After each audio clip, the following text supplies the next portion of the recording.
고인이 된 김대중 전 대통령과 이희호 여사 부부가 남긴 유산을 두고요. 둘째 아들과 셋째 아들이 법적 분쟁을 벌이고 있는 것으로 알려져 충격이 좀 큽니다. 화면부터 만나보고 있습니다. 아버님과 많은 분들이 꾸준한 노력으로 남북관계에 큰 성과를 내기도 했습니다. 그러나 이후 너무도 쉽게 무너져 내리는 것을 보았습니다. 제2, 제3의 김대중 대통령이 속히 나와주시기를.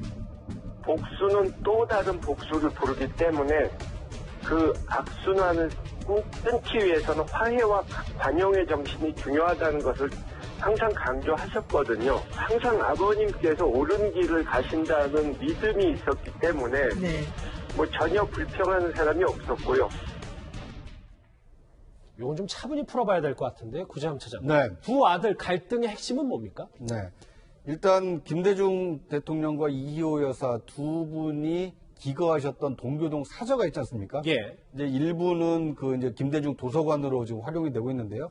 그런데 이 김대중 전 대통령의 동교동 사저가 김홍걸 당선인, 그러니까 내일이면 이제 국회의원이 되는 이 김홍걸 당선인 명의로 이전이 돼 있다는 겁니다. 이미 그렇게 이전이 돼 있는 거고요. 그렇습니다. 그러니까 이제 이것은 일반적으로 알려져 있기는 어떻게 보면 이 DJ의 유지를 받들기 위해서 이 공공의 성격, 그러니까 기념사업회라든지 이런 쪽에서 관리를 하고 있을 것으로 짐작을 하고 있었는데 예. 실제로 재산 등록한 것을 확인해 보니까 김홍걸 당선인 개인의 어떤 재산으로 등재가 돼 있어서 이거 좀 의아하다라고 생각을 했는데 그 바로 위에 이복 형인 이 김홍업 이사장이 그에 대해서 이제 문제를 제기를 하고 있는 겁니다.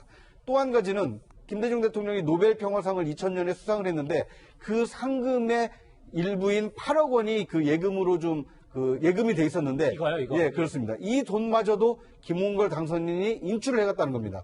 그런데 노벨 평화상을 시드머니로 해서 김대중 기념사업회가 여러 가지 이제 활동을 할 계획을 세워놨는데 아하. 이 공공의 성격이 있는 돈을 김홍걸 당선인이 가져가는 것은 안 된다라고 이제 바로 위에 있는 형이 문제 제기를 하고 있기 때문에 예. 좁게 보면 어떤 개인 형제 간의 어떤 유산 다툼으로 비칠 수도 있지만 좀 크게 보면 대한민국이 배출한 최초의 노벨 평화상 수상자의 어떤 유지가 예. 두 아들의 어떤 재산권 분쟁으로 훼손되고 있는 거 아니냐, 이런 굉장히 좀 안타까운 사건으로 좀 비화가 되고 있는 상황입니다. 이현정 의원님, 네. 좀 더 깊게 들어가 볼게요. 유산 문제 말고도 원래 둘째 아들과 셋째 아들 사이가 그렇게 좋진 못했습니까? 참 저는 이 소식을 접하면 참으로 참담하고 안타까운 심정을 금할 길이 없습니다. 정말 어떻게 김대중 대통령의 정말 이렇게 얼굴에 먹칠을 할 수가 있는 것인지 아들들이 좀 참담한데요. 특히 이제 김대중 대통령의 아들 이제 김홍일 의원은 돌아가셨고, 예. 둘째가 이제 김홍업 전 의원이고, 이제 셋째가 김홍걸 의원인데, 첫째, 둘째는 사실은 이제 김대중 대통령 전처 차영애 여사의 이제 아드님이고, 이제 지금 이호 여사의 아들은 이제 김홍걸 당선인이거든요. 사실 이호 여사께서 돌아가시기 전에 이 아들들을 불러놓고 간곡히 부탁을 했습니다. 이 집과 이 것들을 앞으로 김대중 대통령 사업을 위해서 써야 된다라고 이야기를 다 그렇게 부탁하시고 돌아가셨거든요. 그렇죠. 자, 근데 이게 지금 현재 형은 김대중 기념사업회 이사를 하고 동생은 지금 민하협 이사장을 하다가 이제 국회의원 당선이 됐는데, 사실 어떤 면에서 두 사람 간의 관계가 안 좋다는 거는 이미 조금 됐습니다. 그리고 이 문제가 좀 사실은 동교동계에서도 불거질까 해서 굉장히 좀 쉬쉬하고 있던 상황이었어요. 공공연하게 좀 내부적으로는 알려졌던 사실이. 지난번 장례식 때, 이후에 장례식 때 장례식 비용 갖고 사실은 그때 김대중 대통령이 재단 이사장하고 김홍걸 씨가 굉장히 좀 다툼을 벌인 적이 있었지 않습니까? 근데 장례 비용이 사실은 그때 없었어요. 그래서 그 돈을 김대중 재단에서 가져가 쓰려고 그랬는데 그걸 지금 이제 김대중 재단에서 그거는 안 된다고 그래서 그거 갖고 지금 다툼이 좀 있었거든요. 예. 그때도 좀 문제가 있었는데 이번에는 사실은 이제 딱 보니까 이미 부모님의 의지에 따라서 그렇게 될 줄 알았는데 김홍걸 이사장이 김홍걸 당선인이 자기 이름으로 지금 재산을 다 해놓으니까 형 입장에서 보면 이거는 도저히 공적인 일이기 때문에 소송할 수밖에 없다. 원래 소송 전에 해결하려고 그랬는데 이게 해결이 안 되니까 이제 소송으로 해서 이 세상에 이제 이 문제가 알려지게 된 겁니다. 그럼 이호영 변호사님, 법적인 걸 한번 살펴볼까요? 화면을 저하고 같이 볼게요. 네네. 왜냐하면 분명히 유언장에는 8억 원을 김대중 기념사업회 전부 기부, 사저를 기념관으로 사용한다고 유언장에 삼형제가 날인까지 했는데, 네. 그럼 지금은 상황이 바뀐 겁니까? 어떤 또 전후 사정이 있었던 거예요? 제가 그 유언장 본문을 이제 직접 보지는 못해서 약간은 좀 조심스럽긴 합니다만, 이제 유언장 같은 경우는 이제 민법상 요식행위라고 해서 형식을 반드시 갖춰야지 유효한 증서거든요.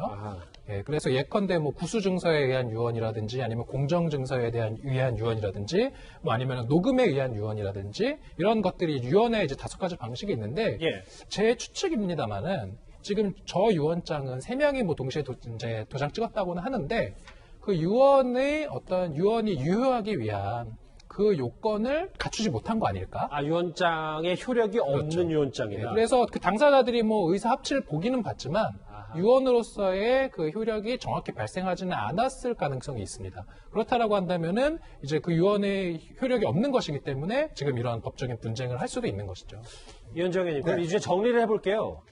그럼 유언장 효력은 없고 지금 김홍걸 셋째 아들 김홍걸 당선인의 이 행동 또 뭐 그리 법적으로 문제가 있는 게 아니면 결국 그럼 8억 원도 인출했고 그 40억 원, 뭐 30억 넘는 동교동 사저도 그러면 실제 상속인인 김홍걸 당선인으로 고스란히 이제 넘어가게 될 수밖에 없는 겁니까? 그러니까 이게 이제 민법상 보면, 그러니까 부모님, 어머님이 돌아가시면 친자한테 재산이 상속되는 거예요. 그렇죠. 그래서 이제 친자인 김홍걸 씨한테 일단 넘어간 겁니다. 근데 이제 김홍업 이사장은 뭐냐면, 이 3부자가 어머니 앞에서 모여서 유언장을 작성을 했다는 거예요. 예. 근데 지금 일설에 들리는 바에 따르면 이 유언장이 공증이 안 됐다는 이야기도 있어요. 자, 그러다 보니까 그 빈틈을 이제 김홍걸 이사장이 이제 소송으로 들어와서 이거 유언 그런 효력이 없다라고 주장하고 있는 걸로 알려지고 있는데 예. 이게 사실 이제 법정으로 갔기 때문에 결국 법정에서 이제 결판날 수밖에 없는 상황 아니겠습니까?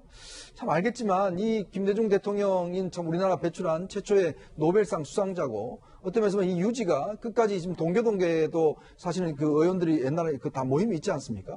이제 그분도 굉장히 이 소식에 대해서 가슴 아파하고 있습니다. 매주 사실은 그 동교동계가 김대중 대통령의 현충원에 있는 묘지에 가서 매주 한 차례씩 이제 모임을 하고 있고 또 참배를 하고 있습니다.